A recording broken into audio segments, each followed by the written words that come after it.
Assalamualaikum warahmatullahi wabarakatuh. Kebetulan ada sebuah evaporator water chiller. Evaporator water chiller ini berfungsi untuk mendinginkan air.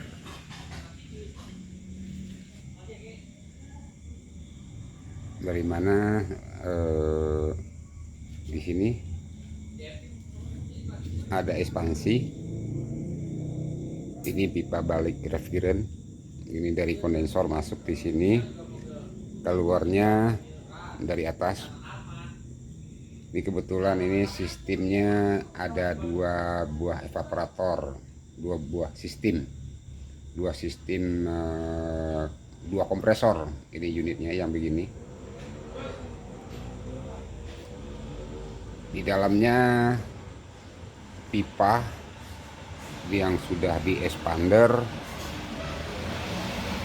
sepanjang ini, bolak-balik dari atas,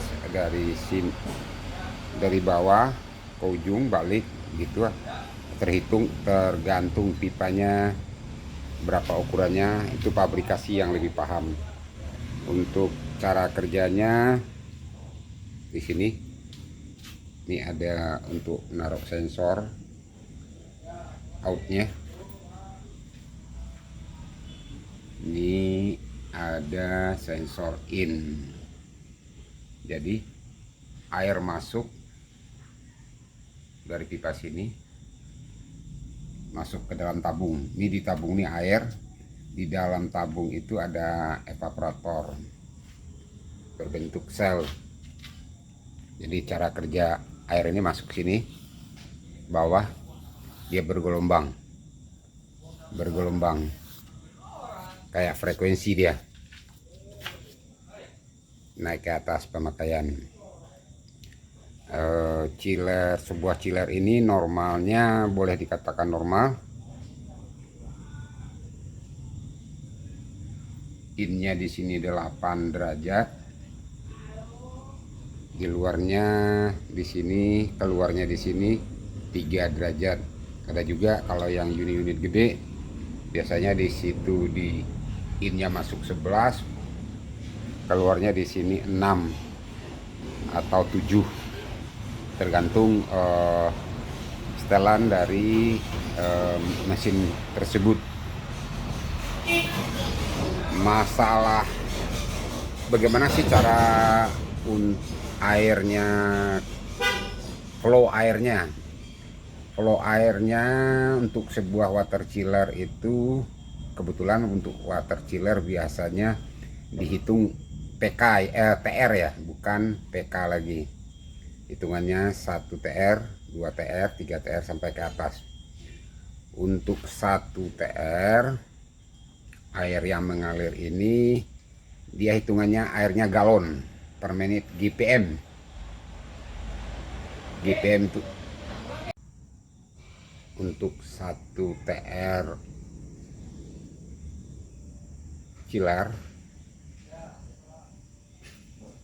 itu dibutuhkan air mengalir lebih kurang 2 galon per menit. Jadi minyak mengalir di evaporator ini 2 galon. 2 galon itu, 1 galon itu lebih kurang dari 4 liter ya, 4 liter. Kenapa dia pakai untuk chiller, hitungan TR itu 1 TR itu sama dengan 12.000 BTU, British Terminal Unit. Orang kita 1,5 PK lah, padahal hitungannya 1,5 PK, 1/3 PK jatuhnya. Hitungan kalau dihitungan 1/3 PK, tapi orang kita gampangnya 1,5 PK udah 12.000 BTU. Ya kalau kita hitung untuk chiller ini, kebetulan chiller ini dua sirkuit dia 10 PK, 10 PK berarti hitungannya 7,5 TR. Ini 10, 7,5 berarti 15 TR. Untuk 15 TR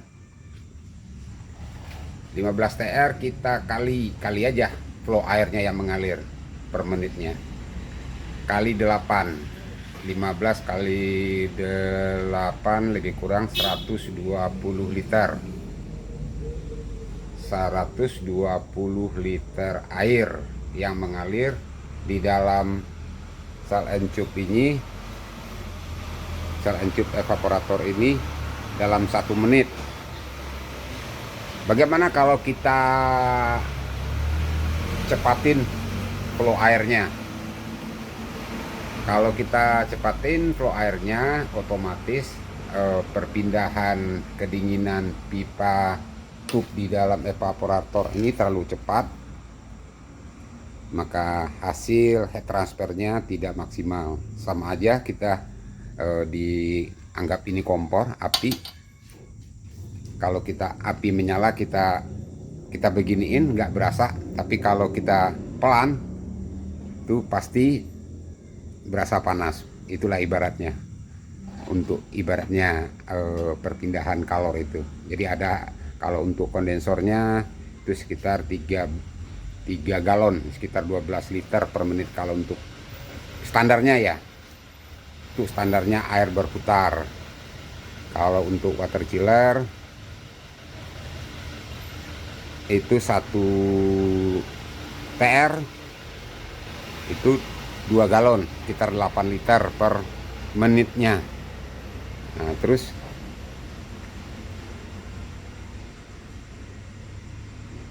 untuk apa sih kegunaan water chiller ini? Water chiller ini banyak digunakan biasanya kalau untuk gedung-gedung dipakai untuk AC ya. Jadi kayak evaporatornya didinginin, air dingin ini masuk ke evap. Jadi di dalam evaporator ada 2 evaporator HE-nya. Anggap aja ini evaporator. Jadi evaporator ini kalau di chiller biasanya AHU, disebut AHU. Ada air yang ada di freon. Di dalam evap itu air yang mengalir, bukan freon aja lagi, tapi air yang mengalir. Kalau untuk di pabrik biasanya untuk mendinginkan produk, atau baik produk langsung atau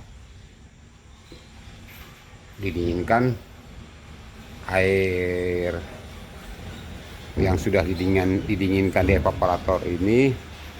Ada lagi nantinya dipakai PHE, plug heat exchanger. Biasanya di satu sisi ini air, satu sisi kimia atau produk yang untuk didingin, untuk proses pendinginannya.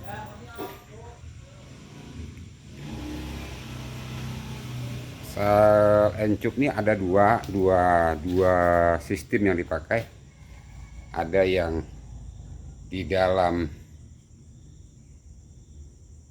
di plank ini masuknya refrigeran, keluar refrigeran.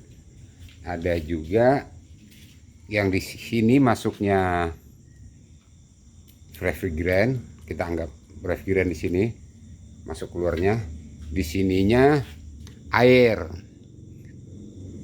Jadi kebalik dari ini. Kalau ini kebetulan ada pipa, ada yang sal encup juga. Yang ini sekarang, unit ini sekarang, ini freon yang mengalir. Freon yang mengalir. Tapi kalau unit yang evaporatornya yang unit gede, yang flooded, di dalam tabungnya ini freon. Di dalam tabungnya freon. Di sininya air yang mengalir, di lubang ini air yang mengalir. Itu namanya sistemnya sistem flooded. Jadi di dalam tabung ini cairan refrigeran yang ditampung di situ didinginkan. Dia di sini ekspansi, tetap ada ekspansi. Biasanya di unit gede itu dia udah dikontrol dengan EEV, Electric Expansion Valve. Nah, jadi dia udah flooded, udah cairan di sini di ini. Jadi di dalam pipa sini air lagi, air yang mengalir, bukan refrigeran lagi. Kok nantinya soalnya kalau untuk baru-baru ketemu kaget nantinya kok beda ya. Jadi ada dua macam untuk evaporator ini. Ada yang evaporatornya yang model begini, ada yang flooded. Flooded khususnya biasanya dipakai untuk unit-unit TR yang gede, di atas 300 TR sudah dia pakai udah sistem flooded, bukan sistem ini lagi, bukan sistem di dalam sel ini. Jadi freonnya minta ampun. Pernah juga saya coba ngisi 494 kilogram untuk yor. Dikarenakan tabungnya gede, terus kapasitas juga gede, kondensornya pun gede. Kondensornya pun di dalamnya yang di sini freon juga. Di dalam tabung ini freon juga. Jadi sama dia. Jadi kapasitas menyesuaikan ya untuk unit-unit water chiller ini. Jadi water chiller ini kerjanya berkisar 2 derajat ke atas. Kalau lebih dari 2 derajat itu mungkin dia di evaporator udah mulai freezing ya. Kecuali air yang di dalam dipasang glikol. Di dalam sini ada juga produk yang membutuhkan dinginnya sangat bagus, tapi di dalam ini bukan air lagi isinya, glikol yang didinginkan. Glikol itu tidak beku sampai min 15 ya, tergantung persentasenya dicampur dengan airnya berapa persen. Jadi untuk dinginnya lebih maksimal, umpamanya udah produk itu harus di 1 derajat, itu tidak boleh lagi air dipakai. Kenapa? Kalau seandainya air dipakai, ini di dalam sini sudah terjadi pembekuan. Kalau seandainya terjadi pembekuan, jadi expander ini nantinya pipa-pipa ini gepeng. Ini bisa aja expander ini mengecil, dipres oleh es. Jadi kalau udah di bawah 2 derajat atau 3 derajat, evaporatornya sudah terjadi freezing dia. Jadi usahakan untuk sebuah chiller tidak boleh terjadi freezing. Kalau seandainya terjadi freezing, pasti evaporator model beginian pasti bocor. Bocornya bukan bocor pipa, di expandernya yang bocor nantinya. Kepres di sini, kepres, terus pipa di dalam gepeng. Itu aja, sedikit banyak saya berbagi pengalaman. Di sini saya bukan menggurui, hanya berbagi pengalaman saja. Seandainya ada yang salah, mohon dikoreksi rekan-rekan senior.